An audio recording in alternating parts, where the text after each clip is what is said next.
This creepypasta is called The Rake.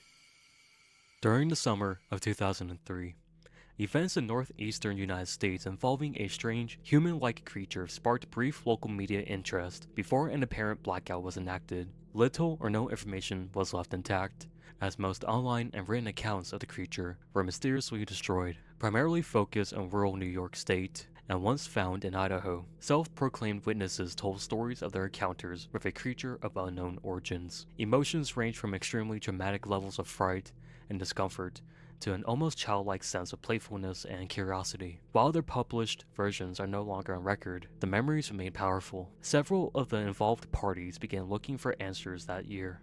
In early 2006, the collaboration had accumulated nearly 2 dozen documents dating between the 12th century and present day, spanning 4 continents. In almost all cases, the stories were identical. I've been in contact with a member of this group and was able to get some excerpts from their upcoming book, A Mariner's Log, 1691.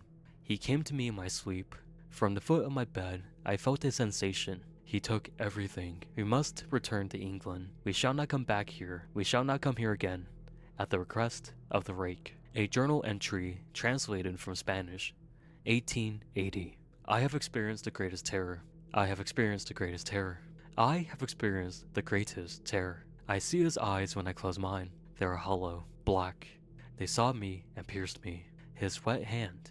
I will not sleep. His voice, unintelligible.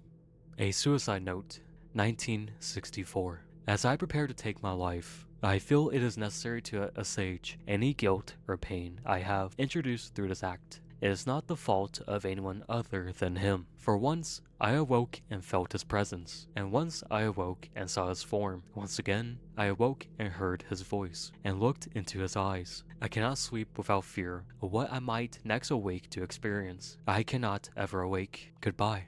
Found in the same wooden box were 2 empty envelopes addressed to William and Rose, and 1 loose personal letter with no envelope.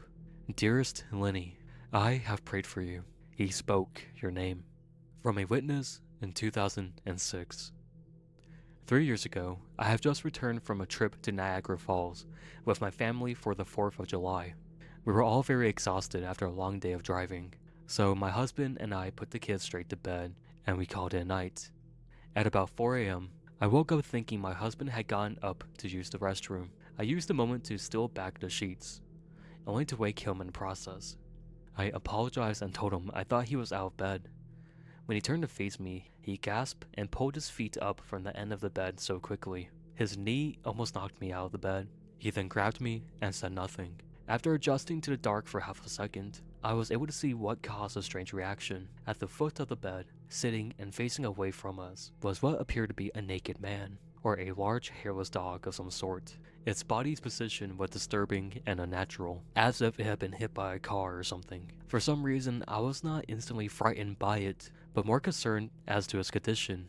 At this point, I was somewhat under the assumption that we were supposed to help him. My husband was peering over his arm and knee, tucked into a fetal position, occasionally glancing at me before returning to the creature. In a flurry of motion, it scrambled around the side of the bed, and then crawled quickly into a flowing sorrel way right along the covers until it was less than a foot from my husband's face.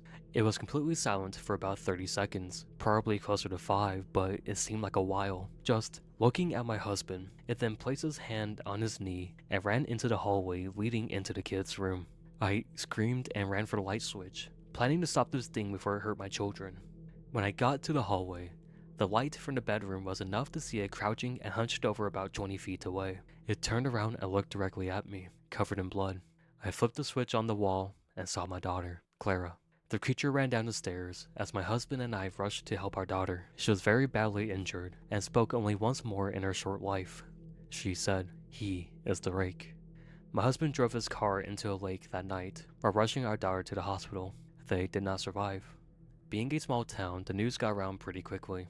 The police were helpful at first, and the local newspaper took a lot of interest as well. However, the story was never published, and the local television news never followed up either. For several months, my son Justin and I stayed in the hotel near my parents' house. After we decided to return home, I began looking for answers myself. I eventually located a man in the next town over who had a similar story. We got in contact and talked about our experiences. He knew of 2 other people in New York who had seen a creature we now refer to as the Rake. It took the 4 of us 2 solid years of hunting on the internet and writing letters to come up with a small collection of what we believed to be accounts of the Rake. None of them gave any details, history, or follow-up. One journal had an entry involving the creature in its first 3 pages, then never mentioned it again.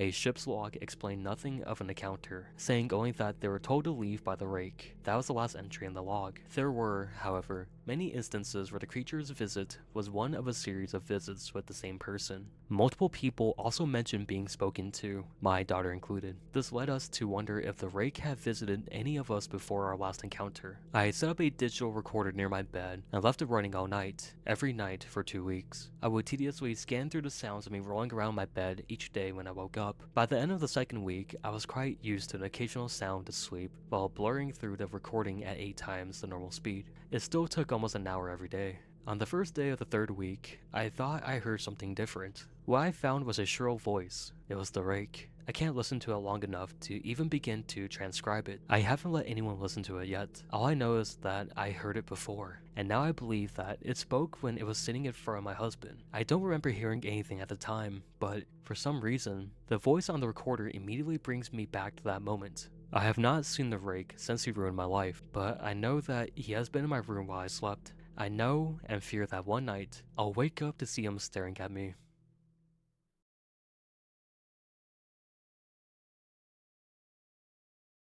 So, I hope you all enjoyed that creepypasta called The Rake. The Rake is one of the classic creepypastas and probably one of the most classic cryptids out there. So I decided, hey, why not just redo the story, because I did do the story a long time ago before I had anything to really edit my videos with. So I decided, hey, I might as well just do it again, since I can do it more justice.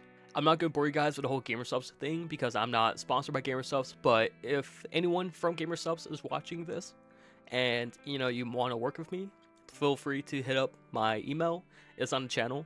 And I'm always down to talks because I am broke and I will take any type of sponsorship. Outside that, I had nothing else to say. Just thank you so much for clicking on my video out of hundreds of videos on YouTube. It means a lot to me. And if you made this through, just thank you. If you did enjoy, please leave a like. It helps out the channel. And if you want to see more, feel free to subscribe. It is free. And I post 3 times a week.